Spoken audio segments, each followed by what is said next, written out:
Olá, eu sou o Vinícius Moreira, editor do AFIA-Pad Papers, que você acompanha no Instagram e agora também aqui no YouTube. Não deixe de nos acompanhar, de nos indicar para os amigos pediatras, para os alunos da graduação, porque aqui, seja no YouTube, seja no Instagram, estaremos sempre falando de pediatria de alta qualidade. É por isso que você está aqui com a gente.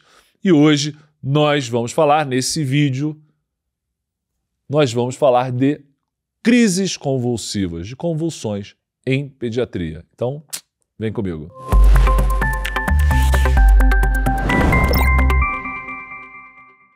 Olá, pessoal! A gente vai falar de crises convulsivas.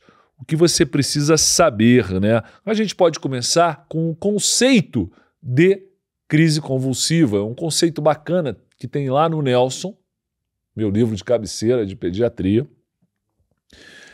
Crise convulsiva, convulsão, um distúrbio paroxístico, ou seja, intenso da função cerebral, decorrente de uma alteração da atividade elétrica do cérebro e que se manifesta clinicamente como uma alteração motora ou sensorial ou autonômica. Então, um distúrbio paroxístico intenso da função cerebral, decorrente de alteração da atividade elétrica do cérebro, que se manifesta como alteração motora, sensorial ou autonômica. Muito bem, esse é o conceito e a gente vai falar aqui sobre o que você precisa saber, né? Existem crises provocadas, existem crises não provocadas. Crise provocada, o paciente teve um TCE que justifique a crise, teve uma febre alta, uma infecção do sistema nervoso central, isso justifica, provocou a crise. E crise não provocada é aquela crise que apareceu sem uma causa aparente. Muito bem, então por que as crises ocorrem, né? Elas, como falei, podem ser decorrentes de alterações somáticas. Por exemplo, o paciente está chocado, séptico e tem uma perfusão que pode estar prejudicada, ele pode evoluir com alteração de nível de consciência e pode, inclusive, evoluir com crises convulsivas. Mas, nesse caso, se ele está chocado, se tem febre, se tem crise convulsiva, a gente sempre tem que pensar em infecção própria do sistema nervoso central. Mas pelo menos 1/3 das crises convulsivas não tem um motivo aparente. Não é infecção, não é trauma, não é febre. 1/3 das crises convulsivas são de crises geradas a partir de problemas do próprio cérebro. E aí eu tenho a epilepsia, que se diferencia em diversas síndromes, mas que tem essa caracterização como 2 crises não provocadas ocorridas no intervalo superior a 24 horas. Então não foi um TCE que provocou a crise, não foi uma meningite, nem mesmo uma convulsão febril. Não foi o uso de medicação, de droga que levou à crise, que a gente sabe que pode. Antibióticos como imipenem e cilastatina, ciprofloxacino podem levar a crises. Não, foi uma crise não provocada e ela se repetiu. Mas não se repetiu dentro das primeiras 24 horas na qual ocorreu a primeira crise. Ela se repetiu depois. Pode ter sido mais do que um dia depois, pode ter sido 10 anos depois, 100 anos depois, com 2 crises não provocadas. A princípio, estamos diante de uma epilepsia. Essa é a epilepsia. Mas vamos pensar que o nosso paciente teve uma primeira crise. A gente pode dizer que todo paciente, toda pessoa tem direito de ter uma crise convulsiva na vida, porque não obrigatoriamente terá uma doença associada. Até estresse já foi responsabilizado por causa de crise convulsiva. Uso de medicação, etc. Bem, houve a primeira crise. Uma crise sem febre, uma crise não provocada. Fazer o quê? Será que eu preciso fazer um eletroencefalo? Será que eu preciso fazer um exame de imagem? Será que eu preciso começar remédio anticonvulsivante para um paciente que teve uma crise não provocada? Vamos pensar no que eu posso fazer de exame complementar. Eletroencefalo, faz ou não faz? Faz. Faz porque, apesar da epilepsia ser caracterizada por 2 crises não provocadas, se eu tiver apenas uma primeira, e tiver um eletro que indique alterações, ou mesmo indique mais especificamente uma síndrome epilética, eu não vou esperar uma segunda crise para começar o tratamento. Então já estou respondendo a essa pergunta. Precisa tratar ou não? A princípio, não. Se houve apenas uma crise, eu não vou tratar. Mas se o eletro estiver alterado, já muda a posição, já tudo muda de figura. A tendência é precisar começar um tratamento. Então, o eletro mandatório. Exame de imagem. Há algum tempo atrás, num tempo atrás, quando o exame de imagem não era tão fácil de ser conseguido, há algumas décadas atrás, era considerado que o exame de imagem, uma tomografia ou uma ressonância, preferencialmente uma ressonância, só fossem feitas a partir de uma segunda crise. Quando de fato eu estaria caracterizando uma epilepsia, quando de fato eu começaria a medicação específica, quando de fato eu gostaria de ter certeza de afastar um problema orgânico como um tumor, por exemplo. Mas, diante talvez da maior facilidade de ter exame, diante da necessidade de não ficar com aquela angústia, com aquela pulga atrás da orelha, será que não tem nada realmente no sistema nervoso central, um processo expansivo qualquer, uma neoplasia? Então, hoje em dia, a tendência é que depois da primeira crise não provocada, que se faça eletro, que se faça exame de imagem. E o uso de medicação vai depender um pouco de haver nova crise, caracterizando a epilepsia, ou um eletro que aponte para alguma síndrome epilética, né? Outro detalhe que é interessante é que, quando o paciente chega no pronto-socorro com crise convulsiva, eu tenho que debelar essa crise e eu tenho que afastar um problema agudo, como, por exemplo, uma intoxicação por droga, como, por exemplo, uma meningite, se houver febre associada. Mas quando o paciente teve uma crise em casa, na rua, fora do hospital, e vem numa consulta ambulatorial com essa queixa, a anamnese vai me ajudar a identificar se realmente foi uma crise, porque há situações que simulam crise, mas que de fato não são. Então, algo muito interessante em pediatria é que pai e mãe conseguem descrever a crise, na verdade, mostrar como foi a crise, como se fosse um ator, né? Mexendo o braço, mexendo os olhos, muito mais do que descrevendo verbalmente. Então, como se fosse um ator, pai ou mãe, mostram como foi a crise. Isso ajuda a entender melhor se foi uma crise ou não, e hoje em dia ainda tem um dado, lembrado agora. Muita filmagem, né? Todo mundo com o celular na mão, a criança teve uma crise, a pessoa filma. Então, mais do que hoje em dia mostrar, como se fosse um ator, como foi a crise, o pessoal traz vídeo. Hoje em dia é muito comum trazer vídeo mostrando a crise. Isso ajuda também na identificação na resposta a essa pergunta, foi ou não foi uma crise convulsiva? Movimentos anormais dos olhos também ajudam a confirmar. Outro detalhe que acontece na crise convulsiva, perda do controle esfincteriano, principalmente vesical. Então a criança urinou espontaneamente na crise. Mais um dado para dizer que de fato foi uma crise convulsiva. E em sendo uma crise convulsiva, a nível ambulatorial, eu vou tentar classificar essa crise, vou entender melhor os tipos de crise. Foi uma crise focal? Foi uma crise generalizada? Se focal, localizada, foi uma crise com perda de consciência ou sem perda de consciência?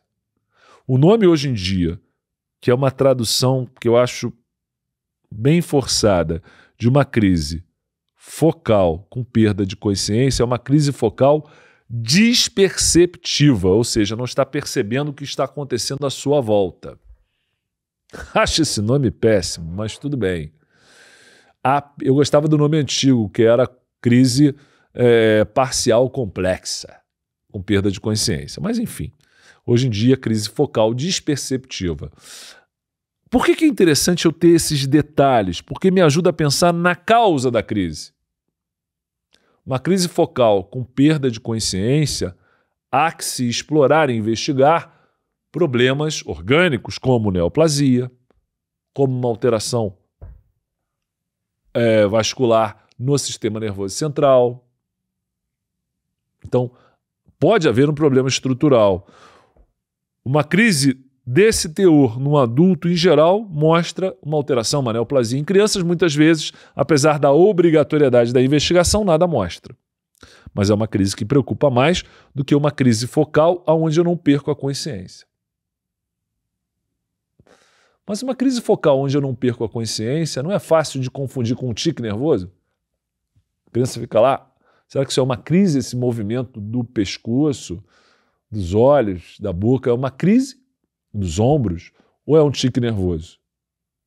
O tique, entre aspas, ele desaparece quando a criança dorme. Já a crise convulsiva, não. Muito bem. Então essa é a crise convulsiva focal sem perda de consciência. Mas eu tenho a desperceptiva. Essa é obrigatório que eu investigue problemas orgânicos como uma neoplasia no sistema nervoso central, e o melhor exame para isso é uma ressonância do crânio. Tem que ser feita. Muito bem. Então existem as crises focais, que podem indicar alguma alteração orgânica no sistema nervoso central. Existem as crises generalizadas. Lembrando que eu posso ter aura tanto na crise convulsiva focal desperceptiva como na generalizada. O que é aura? Aura é geralmente uma alteração sensorial. Você pode estar vendo escotomas cintilantes, pode estar sentindo um cheiro diferente. Em criança, a aura comum é um comportamento estranho, uma sensação de medo que os pais percebem. A criança fica andando de um lado para o outro sem objetivo, aparentemente, ou uma dor abdominal intensa. Isso pode ser a aura. E qual é o interessante da aura? Mostra um foco inicial da crise no sistema nervoso central, né? E é uma maneira da família identificar que está vindo uma crise aí. E, de repente, combatê-la antes que ela aconteça de fato. Muito bem. Posso ter aura tanto na crise convulsiva generalizada como na focal desperceptiva. Na crise convulsiva generalizada, o nível de consciência não será mantido. Na focal é possível, na generalizada não. E aí a gente tem alguns tipos de crise de epilepsia com crises generalizadas. Exemplos. Vamos lá. Ausência. Outro exemplo. Síndrome de West, conhecida atualmente como hipsarritmia ou como espasmos infantis. Crise convulsiva tônico-clônica generalizada, que é a convulsão clássica. Vamos diferenciar essas três? Vamos lá. A ausência. Na ausência, que é mais comum em meninas, na idade escolar, a paciente tem um relato de que está fazendo algo, conversando, escrevendo, e por um instante, por alguns segundos, a criança como que desliga, sai do ar. Então ela está falando, perceba isso, eu estou aqui falando e de repente...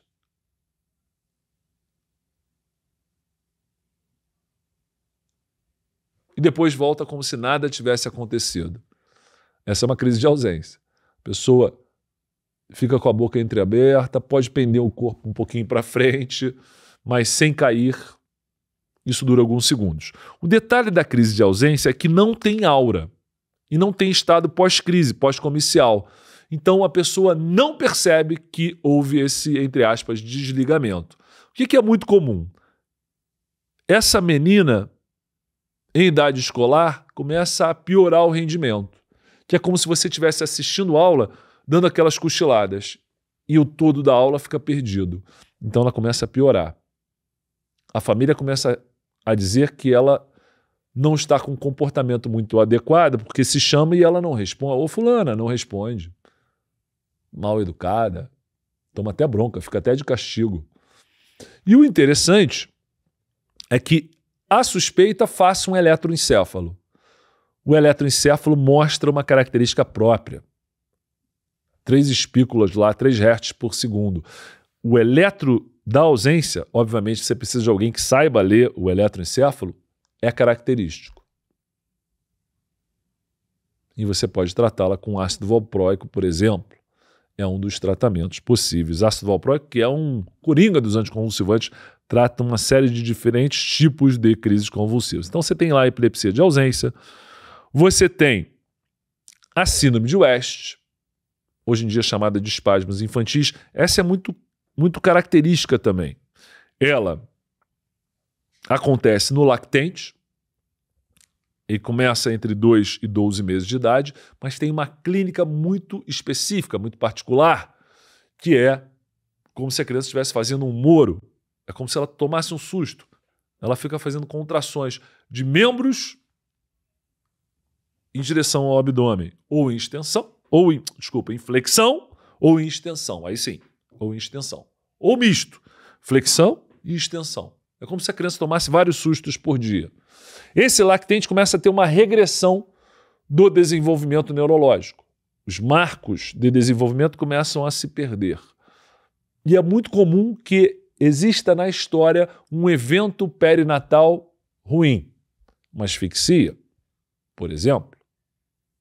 Um apgar ruim nos primeiros minutos de vida, não só ao nascimento, mas também com 5 minutos, às vezes com 10 minutos. Ou alguma má formação do sistema nervoso central. Em geral, esses são considerados com espasmos infantis, essa clínica exuberante, sintomáticos. O prognóstico é pior. Mas há também os espasmos infantis, antigamente conhecido como síndrome de West, que não têm uma causa aparente. São criptogênicos. Ou seja, a gênese é escondida, não se sabe por que aconteceu, porque aparentemente foi tudo bem no parto. Não houve asfixia, não há má formação. Por que apareceu? Não se sabe, mas isso é uma minoria dos que desenvolvem síndrome de West. E aí o prognóstico é melhor. Mas tem o detalhe fundamental no diagnóstico do West, que é o eletroencefalograma. Mais uma vez aqui, é um divisor de águas. Por quê? Porque o eletroencéfalo no West, nos espasmos infantis, ele é tão importante, tão clássico para essa doença, que ele pode dar o nome à doença. Os espasmos infantis também são conhecidos como ipsiarritmia, que é o padrão do eletroencefalograma. Extremamente caótico o eletroencefalo. Esse é o um dos piores eletros que você pode ver, né? Perdendo só para surto e supressão, mas um eletro completamente caótico, mais a clínica, mais a idade de lactente, espasmos infantis. Tratamento vigabatrina, se usa muito, mas em geral sozinha é insuficiente, e o surpreendente uso de ACTH para tratar a síndrome de West. Por que ACTH? Meu Deus! Ou até corticoide, em doses altíssimas. Qual é a ideia aqui?